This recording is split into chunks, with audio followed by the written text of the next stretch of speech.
Good evening. This is the EU-FAM podcast, which is produced for general information and discussion purposes. The material presented in this programme should not be considered financial, investment, legal or political advice. Views expressed are those of the presenters and contributors at the time of recording and may change as events develop. Listeners should conduct their own research or consult professional advisors before making financial or investment decisions for themselves or for their companies. This is an essential part of modern business. E-Family Offices and its associate contributors, which is 14 offices globally, accept no responsibility for any loss or decisions made based on the information presented in this podcast. This has been a EU-FAM podcast for everybody, bringing you independent insights, global markets, geopolitics, economic developments across Asia, Middle East, Africa, Latin America and Australasia. Our 14 associate offices are part of that. Good evening. Well, the global mood is in one line. Risk on until reality logs back in. The markets spent much of the week trying to decide whether to focus on growth resilience, central bank patience, war risk energy pricing, or the fact that the investors are now doing that classic thing where they say, yes, political stress, but what's earning guidance saying? The dominant cross-regional theme remained oil, inflation, selective optimism, and a lot of maybe next quarter will be cleaner. Anyway, let's kick off. Asia had a calm face but a nervous pulse. Asia had one of those weeks where policymakers clearly looked at the markets and said, nobody panic, but also, here are some liquidity tools just in case. A standout thread was official stabilization efforts. South Korea stepped in with bond buying support.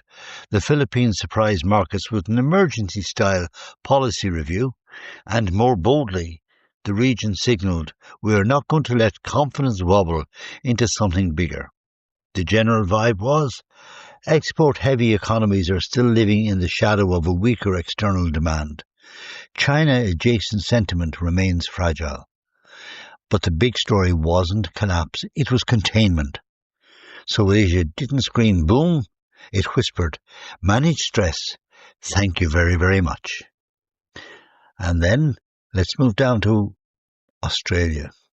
Practical, defensive and quietly watchful. This is Australia. Its week felt like a familiar blend of commodities sensitivity, China watch and domestic rate fatigue. Nothing especially theatrical, just that constant question, are we still inflation sticky enough to stay cautious or soft enough to stay dreaming about easier policies? Across the channel, in New Zealand, some broad issues but with more obvious growth versus tightness undertone. The region overall looked less like exciting upside and more like, please, no new external shocks before Tuesday. Big takeaway of the week, Australia remains a global macro weather vane. If commodities wobble, if China sneezes, if oil behaves badly, this region feels it early.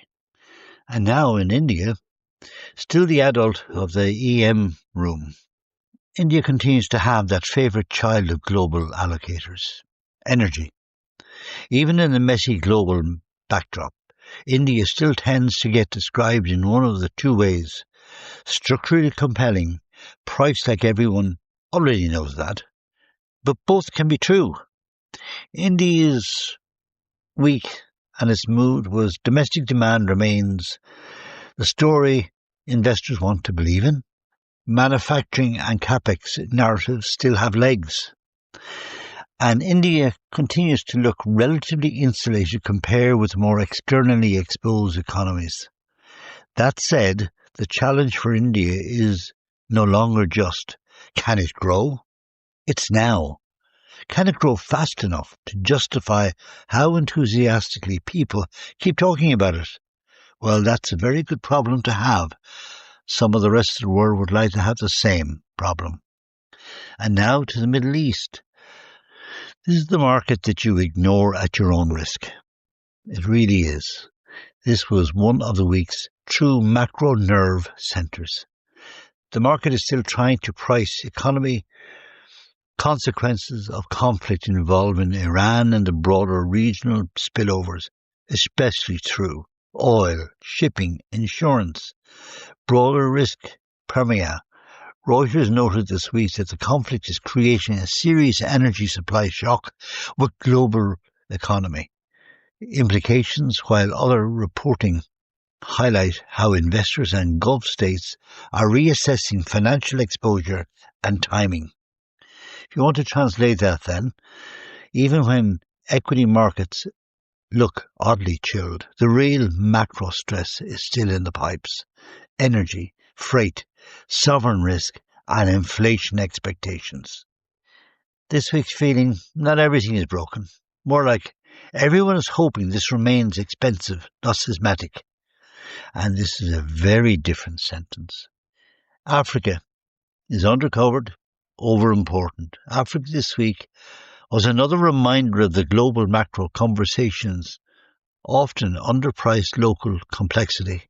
The continent is not one story. It's energy importers versus exporters, foreign pressure versus reform stories, debt sensitivity versus growth resilience.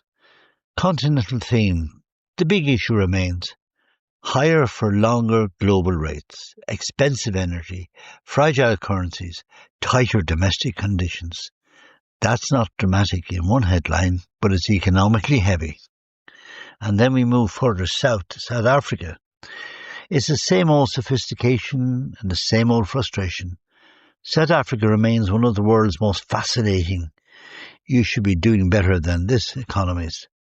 This week's South African mood, still highly sensitive to global risk appetite, still resting with domestic growth credibility, still capable of attracting serious investor attention because its markets are deep enough to matter. In plain English, South Africa often trades like a country like world-class financial plumbing attached to a power cable someone keeps tripping over. And that's been the story for years. Great market sophistication, great workers, persistent structural drag. Kenya, one of the more interesting watch this space stories in Africa, tends to matter more than it gets credit for because it often acts as a frontier market barometer. This week's Kenya mood, investors still care about debt management. FX and funding conditions remain central, and there's a constant balancing act between reform credibility and the cost of living pressure. The chatty takeaway would be, Kenya often feels like a country being asked to do three hard things at once: reassure markets, protect households, and keep growth alive. That's not impossible, but it's not elegant either. And now, Europe, muddling through stylishly.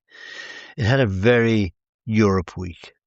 Some political unease, some industrial anxiety, some surely rates cut are coming eventually on energy, and then a one leads market desk muttering, this is fine, while staring at the manufacturing data. A notable undercurrent this week was a continuing political and policy noises in parts of the continent, including fresh polling pressure in Hungary and broader investor sensitivity around European political cohesion. Europe's recurring issue is still trying to answer the same question. Can we avoid stagnation without pretending the old growth model still works? And that's the whole movie of this thing. This week's tone?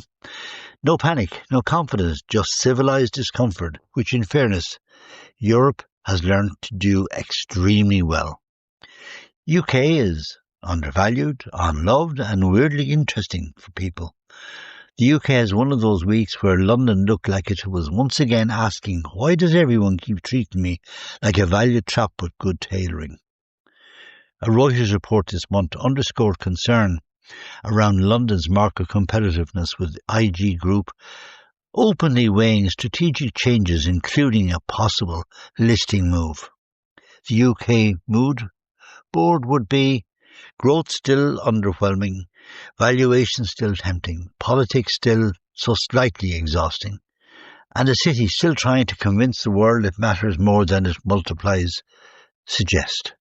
The truth, UK has increasingly become a place where global investors say, I don't love it, but I keep circling back to it.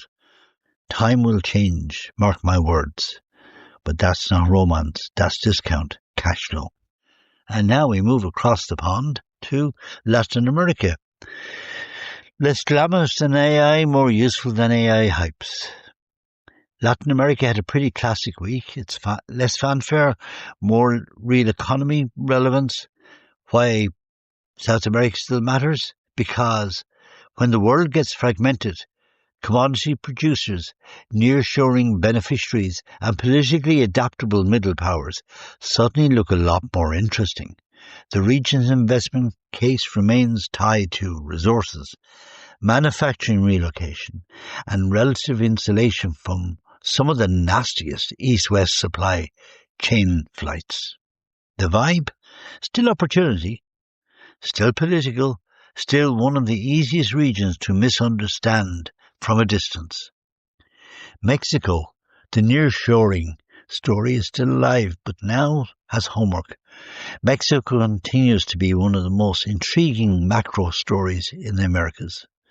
Reuters breaking news signed this month that Mexico still has an opportunity to benefit from nearshoring, and warning that the weak productivity and overwhelming growth means that the headline story has not yet been fully translated into economic transformation.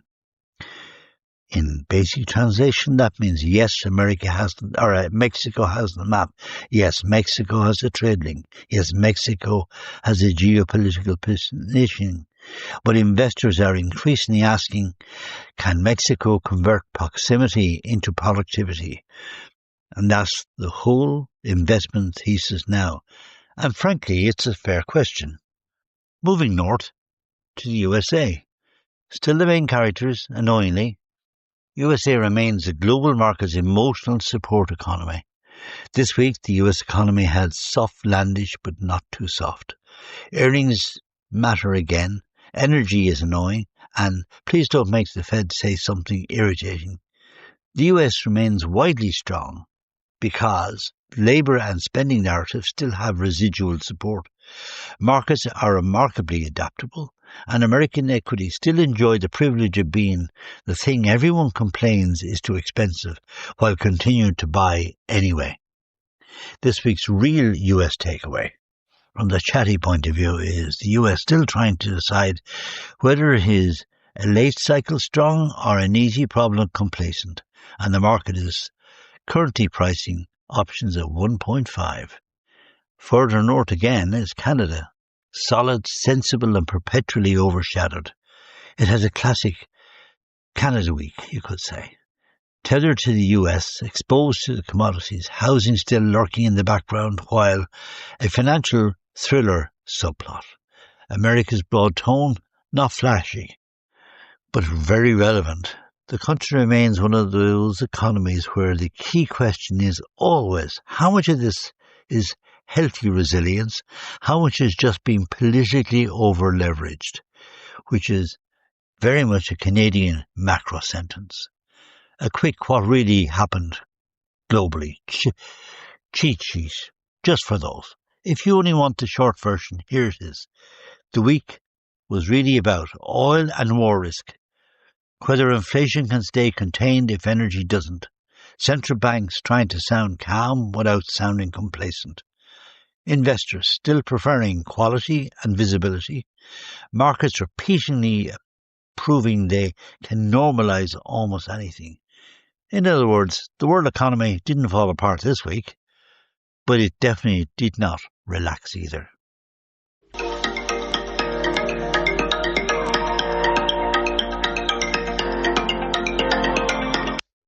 And now, Before I close, I just want to say that I will be doing a podcast for cultural and economic aspects of opera, and particularly Wexford Opera Festival's 75th anniversary. And yes, this absolutely deserves a mention everywhere. Being a true Wexford man, my view is there's nothing like the Wexford Opera Festival, and I've been to a number of them in my travels for work over the years. The 75th Wexford Festival Opera runs from the 15th to 31st of October 2026, and the anniversary year has been framed as a major landmark season with ambassador artists, community programme and a repertoire that leads into Wexford's signature identity, serious opera, rediscovered works and the kind of audience loyalty arts organisations dream about. The festival has also commissioned a new community opera and is foregrounding its 75th programme across the season. What's lovely about Wexford is it is not just an arts event, it is an economic event, distinguishes culture, because Wexford Opera Festival does four things at once. They import spending. Visitors don't just buy tickets, they buy hotel nights, restaurants, taxis, coffees, wine, retail, and while we are here, purchase locals' economy love. They create seasonal concentration. A good festival compresses demand into a short window.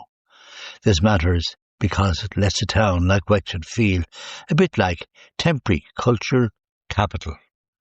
Look out for the Wexford Festival Opera 75th anniversary, but I will be doing a special podcast on opera in general, including Wexford Opera Festival. And the final takeaway for the weekend, if I were putting the whole week into one pub line, it would be the world economy is functioning, still functioning, but it's functioning with its shoulders up. And the nicest contrast to all that is probably something like Wexford, a reminder that not all value is measured in CPI, bond spreads, or Brent crude. Some of it is measured in audiences travel, towns filling up, artists getting work, and a place becoming more itself because people showed up. And very importantly, Wexford is a great place for the arts and volunteers to promote the arts. And honestly, that's what economics is too. This is a general only and non-financial advice. For personal guidance, please talk to your licensed regulated professional. EUFUM podcast is produced for general information discussion purposes only. The material presented in this program should not be considered financial, investment, legal or political advice. EU Family Offices Network has 14 offices globally, all associated offices operating projects only. EU Family Offices do not invite investors. We co-invest with investors, but we do not actively invest or request investment from outsiders. It is normal for us to use our own funds. EU Family Offices Network is all outside of Europe, Africa, Middle East, Asia, South America. From all of us here, thank you for listening. We will return with our next global briefing on Monday. But in the meantime, we will post our opera podcast over the weekend. Have a great time. Bye-bye.